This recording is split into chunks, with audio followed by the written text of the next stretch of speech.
हाय बच्चों, कैसे हैं आप लोग। आई थिंक आप सभी लोग ठीक होंगे और अब आप लोगों को थर्मोडायनेमिक्स काफी हद तक समझ में आने लगा होगा। तो पिछले वीडियो में हम लोगों ने जो बात किया था, हमने आपको बात किया था कि जो आपका डब्ल्यू यूनिवर्स होता है उसकी वैल्यू कितनी आ जाती है आपकी -2.303 nRT log 10 V final upon V initial. आज हम लोग बात करने जा रहे हैं आपके सबसे पहला बात हम लोग करेंगे आपके फ्री एक्सपेंशन की, क्योंकि जब हम लोग फ्री एक्सपेंशन क्लियर हो जाएगा तो हम लोग आइसोथर्मल एंड फ्री एक्सपेंशन की बात आसानी से हम लोग कर सकते हैं, यानी कि आइसोथर्मल के साथ में।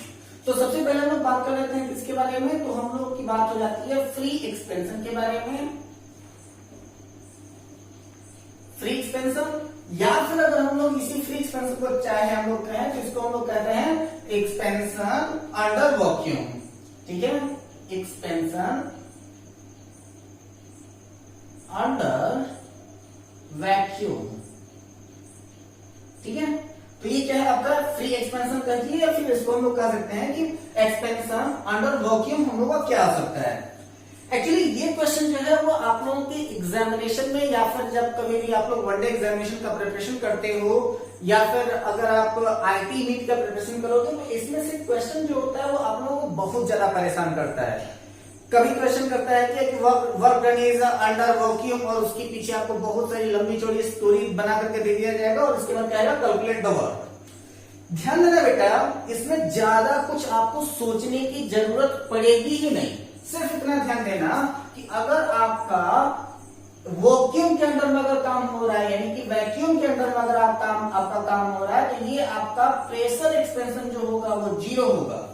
और अगर आपका प्रेशर एक्सपेंशन 0 हो रहा है तो वहां पर वर्क आपका 0 हो जाएगा। आपको टेंशन लेने की बात नहीं है, सिर्फ ये वर्ड खोजना कि अगर कहीं ऐसा तो वर्ड नहीं दिया है कि एक्सपेंशन अंडर वैक्यूम की बात कर रहा है। अगर आपका एक्सपेंशन अंडर वैक्यूम की बात कर रहा होगा तो वहां पर इतना बड़ा क्वेश्चन देख करके डरना नहीं, सीधे सीधे ये देख लेना कि उसमें अगर वैक्यूम दिया हुआ है तो उसका डब्ल्यू ऑलरेडी क्या हो जाएगा, 0 हो जाएगा। रीजन देखो इसका क्या है, तो आपको पता क्या है कि हमारे पास जो आपका डब्ल्यू होता है वो क्या होता है पी एक्सपेंशन। इसके बाद फिर हम लोग पी डेल वी आ रहा था, ये आपका पी एक्सपेंशन डेल वी, यही आपका डब्ल्यू का फॉर्मूला था, यानी कि वर्क यही आ रहा था आपका।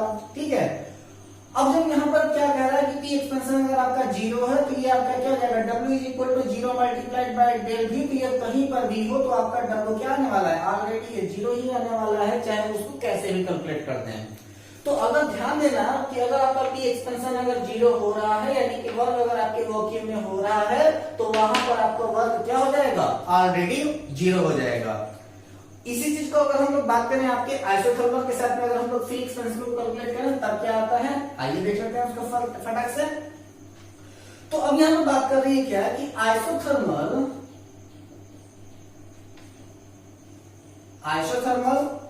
And free expansion. फ्री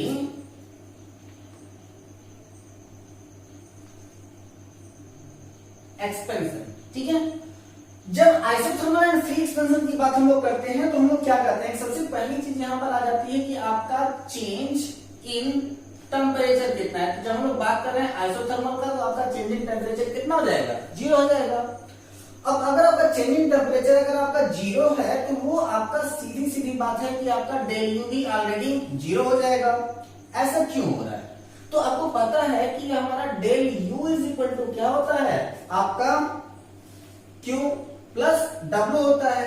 तो ऐसी कंडीशन में जो आपका क्यू आ जाएगा, जब आपका यहाँ पर डेल इज इक्वल टू 0 हो जाएगा तो आपका क्यू इज इक्वल टू क्या हो जाएगा, आपका माइनस डब्ल्यू हो जाएगा, यानी कि वर्क आपका क्या हो जाएगा, नेगेटिव हो जाएगा। जनरली आपका वर्क नेगेटिव नहीं होता है, लेकिन जब आपका क्यू यहाँ पर 0 हो जा रहा है तो ऐसी कंडीशन में जो आपका एनर्जी है वह क्या हो जाएगी, आपके वर्क के एंटी हो जाएगी, यानी कि वो नेगेटिव में आ जाएगा। तो क्या होगा, अब यहाँ पर आपका आ जाएगा आपका del U is equal to, ये आपका क्या जाता है आपका क्यू और डब्ल्यू के लिए हम लोग क्या यूज करते हैं, तो वो आपका आ जाता है डब्ल्यू के लिए हम लोग पी एक्सपेंशन को यूज करते हैं। तो ये क्या आ जाएगा W Q minus P expansion multiplied by del V, क्योंकि हम लोग क्या देखते हैं कि W is equal to P expansion del भी की ही बात हम लोग कर रहे थे, तो यहाँ पर आपका क्यू डब्ल्यू होता है, क्योंकि डेल इज इक्वल टू क्या होता है, क्यू इंटू डब्ल्यू होता है। और यहाँ पर आप करेंगे क्या किया, इसी डब्ल्यू की वैल्यू उठा करके अगर आप यहाँ पर पुट कर देते हैं तो आपका सीधे सीधे वैल्यू निकल करके सामने आ जाएगी कि आप क्या रखना चाहते हो। तो अब यहाँ पर जो आपकी बात आ रही है वो क्या आ जाती है, यहाँ पर आपका पहले क्या था कि आपका प्लस था, अब इसी चीज को हम लोग रिवर्स अगर हम करना चाहे तो ये क्या जाएगा आपका कि Q इज इक्वल टू, क्योंकि आपका U del is equal to already 0 हो चुका है, तब ये आपका बन जाएगा P एक्सपेंशन डेल V। ठीक है, चलो ये आपका यहाँ पर नेगेटिव हो रहा था, जिसकी वजह से यहाँ पर अगर ये इस साइड में चला जाता है तो आपका क्या हो जाएगा, आपका पॉजिटिव में आ जाएगा। इसी में अगर हम लोग इसको अगर हम लोग चेंज करना चाहें आपके आइसोथर्मल कांस्टेंट्स में, तो इसको अभी हम लोग यहाँ से मिटा देते हैं और इसको हम लोग आइसोथर्मल के केस में देख लेते हैं। तो अगर आइसोथर्मल में अगर आपका रिवर्जन अगर दिखा दिया जाए, यानी कि एनर्जी जो है अगर आपकी रिवर्स हो रही है, तब आपका क्या आ सकता है, तो हम लोग बात कर लेते हैं आइसोथर्मल रिवर्सिबल।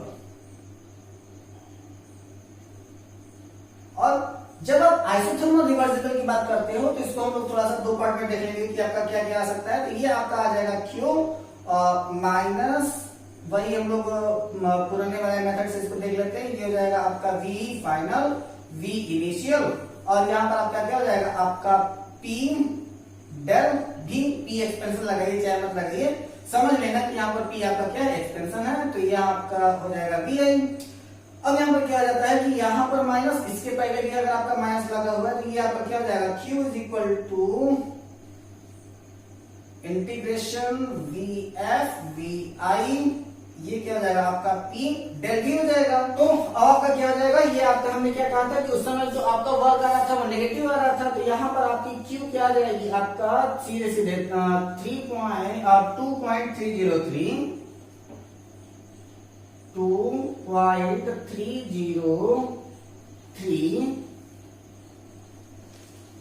nRT। सीधे आप पूरा का पूरा माइनस वाला प्रोसेस हम हटा देते हैं कि किस तरीके से उनको इंडिकेट किया उन्होंने, ये हो जाएगा आपका log 10 VF अपॉन VI। अगर इसी के ऊपर अगर हम लोगों को ये कह देना हो कि अगर अब ऐसी कंडीशन में इसका वर्ग क्या आ सकता है, तो वर्ग के लिए आप डायरेक्टली क्या करते हैं, निगेटिव लगा देते हैं, तो ये आ जाएगा माइनस और 2.303 nRT log 10 VF upon VI, क्योंकि आपको ये बात पता चल चुका है कि Q is equal to minus W आ रहा है। ठीक है, यहाँ पर आपको मैंने ऑलरेडी बता दिया था कि यहाँ पर Q इज इक्वल टू आपका क्या आ रहा है, आपका माइनस W आ रहा है। तो अगर आपकी Q की वैल्यू जितना होगी उसमें आप माइनस लगा देंगे तो वो आपका क्या हो जाएगा, W की वैल्यू हो जाएगी, टेंशन खत्म। लेकिन टेंशन तब शुरू होती है जब हम लोग इसकी बात करना स्टार्ट करते हैं एडियाबैटिक प्रोसेस के लिए। तो अगर हम लोग एडियाबैटिक कंडीशन में अगर हम इसकी बात करें तो वो क्या हो सकता है, तो मैं ऊपर से चीजों को मिटा रहा हूं, आ जाइए हम लोग देख लेते हैं किसी भी एडियाबैटिक कंडीशन के लिए। तो सबसे पहले हम लोग देखते हैं एडियाबैटिक के लिए। तो जब हम लोग एडियाबैटिक कंडीशन के लिए इसकी हम लोग बात करते हैं तो वहां पर आपका क्या आ जाता है कि del U is equal to W, work ले रहा है आपका कहां पर, आपके एडियाबैटिक में, और ऐसी कंडीशन में आपका Q is equal to already क्या हो रहा है, आपका 0 हो जा रहा है, तब ऐसी कंडीशन में आपका del U is equal to क्या हो जाएगा, आपका W की वैल्यू के ऊपर डिपेंड करेगा, तो क्या हो जाएगा आपका माइनस P डेल V, जो कि आपका इसके पहले आ रहा था, ये आ जाएगा आपका एडियाबैटिक कंडीशन के लिए। ठीक है, बस टेंशन खत्म यहां से। इसी के अकॉर्डिंग अब हम लोग कैलकुलेट करने जा रहे हैं आपकी एंथैल्पी को, कि अगर हम लोग एंथैल्पी कैलकुलेट करनी होगी तो हम लोग एंथैल्पी कैसे निकालेंगे। तो आइए हम लोग बात करते हैं एंथैल्पी के लिए। चलिए, अब जब एंथैल्पी की बात हम लोग करते हैं तो वहां पर हम लोग क्या करते हैं कि अगर हम लोग कोई भी अगर हीट है, अगर वो किसी भी कांस्टेंट वॉल्यूम के द्वारा अगर हीट को एब्जॉर्ब किया जा रहा है तो वही आपकी क्या कही जाती है, एंथैल्पी कही जाती है। तो इसके लिए हम लोग डिफिनेशन क्या ले लेते हैं, तो हम लोग क्या कह देते हैं कि हीट एब्जॉर्ब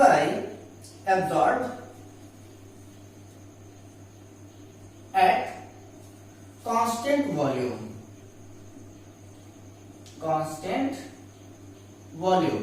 सब कुछ पुराना वाला ही है, इसमें कुछ भी नया नहीं है, सिर्फ आपको समझने की चीज है।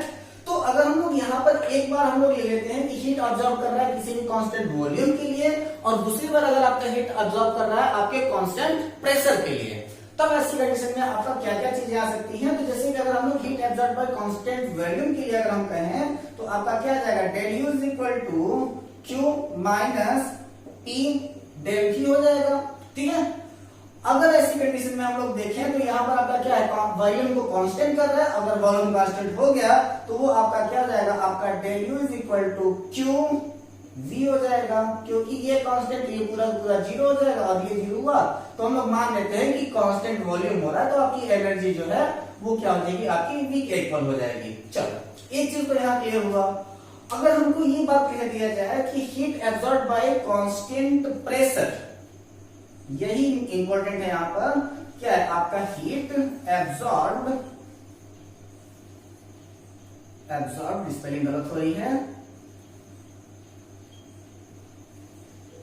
Absorb at constant pressure. ठीक है, अगर कांस्टेंट प्रेशर के लिए अगर हम लोग हीट एब्जॉर्ब करनी होगी तब हमारे पास क्या आ जाता है कि वो आ जाएगा आपका del U is equal to Q P, pressure के लिए हम लोग बात कर रहे हैं, पी डेल वी की बात कर रहे हैं। तो अब यहाँ पर हमारे पास कांस्टेंट प्रेशर हो रहा है, यानी कि जब आपका प्रेशर कांस्टेंट हो रहा है तो अब यहाँ पर हमको एक चीज पता है कि जब अगर आप एंथैल्पी का अगर आपको फार्मूला पता होगा तो ये आपका क्या हो जाता है कि H इज इक्वल टू, ये एक्स्ट्रा में लिख रहा हूं ना, ये अलग से आपको लिखिएगा, H is equal to U plus PV होता है, तो इसको ध्यान रखेंगे तो आपको ज्यादा आसान लगेगा। ये अगर आपका डेल यू है तो अगर इस डेल यू को थोड़ा सा ओपन करके अगर हम लिखना चाहें तो ये नथिंग बट ये हो जाएगा आपका U2 minus U1 is equal to ये आपका QP के साथ में माइनस P, और डेल V को अगर आप लिखना चाहें तो आप लिख सकते हैं V2 माइनस V1 लिख सकते हैं। पिछले वीडियो को अगर आप ध्यान रखेंगे तो आपको पता है कि डेल यू का मतलब क्या होता है कि जैसे कि अगर यहाँ पर आपका दिया हुआ है कि डेल यू, इसका मतलब है क्या, ये आपका U2 माइनस U1 है, और अगर आपका डेल V दिया हुआ है तो इसका मतलब है कि आपका ये V2 माइनस V1 है। इसी चीज को हमने थोड़ा सा इसको बढ़ा करके लिख दिया है।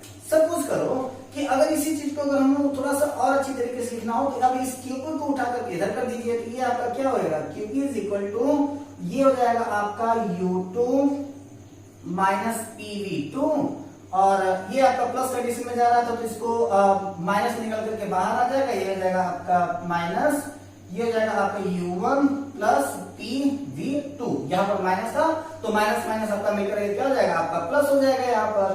ठीक है, तो अब आप करेंगे क्या कि ये जो आपका V2 minus U2 minus V2 है और यहाँ पर आपका U1 माइनस V1 है, इसको अगर हम चाहें तो ये मान सकते हैं क्या कि ये आपका QP इज इक्वल टू, हम लोग इसको मान ले आपका, इसको मान ले H2 और इसको मान ले आपका H1। अगर QP is equal to H2 minus अगर H1 है तो ये आपका क्या हो जाता है कि difference between H2 is equal to ये आपका आ जाएगा QP,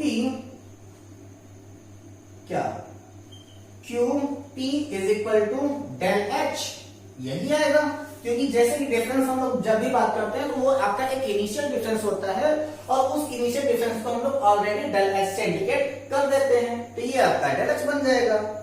अब देखो कि यहां पर अगर हम लोगों ने इतना तो हम लोग बात कर लिया, लेकिन अगर सपोज करो कि अगर हमारे पास कोई भी दो डिफरेंट अगर गैसेस हो तब के लिए हमारे पास क्या फार्मूला बन सकता है। ये तो आपका क्या है कि आपका कांस्टेंट वैल्यू के लिए हम लोगों की एंथैल्पी थी। अगर हमारे पास अगर कोई भी दो अलग अलग गैसेस हैं तो अगर हम लोग डिफाइन करना चाहें तो हम लोग क्या कर सकते हैं, तब देखो जरा से इसके बारे में। Two different gases, two different gas. अब दो डिफरेंट गैसेस हैं तो ऐसी कंडीशन में ये एक्चुअली आपके बुक में दिया हुआ नहीं है, तो इसको हम लोग बना देते हैं। ये क्या हो जाएगा आपका, सबसे पहले PVA इज इक्वल टू हम लोगों के लिए क्या हो जाएगा आपका NaRT, और अगर हम लोग आपके PV2 के लिए अगर बात करें तो ये क्या हो जाएगा आपका NBRT। ठीक, ये आपके A गैस के लिए है और ये दूसरा वाला जो है वो आपके B गैस के लिए, तो ये आपका PV2 हो जाएगा। ठीक, अब यहां पर क्या हो जाएगा PV माइनस भी A is equal to R T N B minus N A. ठीक है, बहुत ज्यादा कुछ इसमें करना नहीं है। तो ये आपका क्या आ जाएगा, आपका आ जाएगा P del V is equal to कितना आ जाता है आपका डेल एन आर टी। ठीक है, और ये आपका एन ए की जगह पर अगर आप एन जी कर दे तो ज्यादा बेटर है। एन जी का मतलब होता है आपके गैसेस स्टेट का मतलब हो जाएगा। और ये जो आपका एन जी यहाँ पर निकल के आ रहा है, इसको हम लोग यहाँ पर लिख भी देते हैं। ये क्या है आपका in gaseous mole, in gaseous मोल। ये क्या हो जाएगा आपका इन गैसियस मोल के लिए हो जाएगा। तब अब यहां पर आपका क्या हो जाएगा, del H is equal to del U plus P del V. और अगर ये आपका del H is equal to del U P V अगर आता है, तब ऐसी कंडीशन में आपका डेल एच की वैल्यू आपको यहाँ पर पी डेल वी की वैल्यू कितना आ रहा है, del N G R T आ रहा है। तो सब कुछ वही रहेगा, आपको सीधे सीधे उतार देना है। आपका हो जाएगा del H is equal to कितना, डेल यू वैसे ही रहेगा और प्लस रहेगा आपका del N G R T, del N G R T. ये हो जाएगा आपका जब कभी भी टू डिफरेंट गैसेस हैं तो उनके लिए ये आपकी एंथैल्पी हो जाएगी। ये फॉर्मूला आप लोगों का बहुत सारा हेल्प करने वाला है।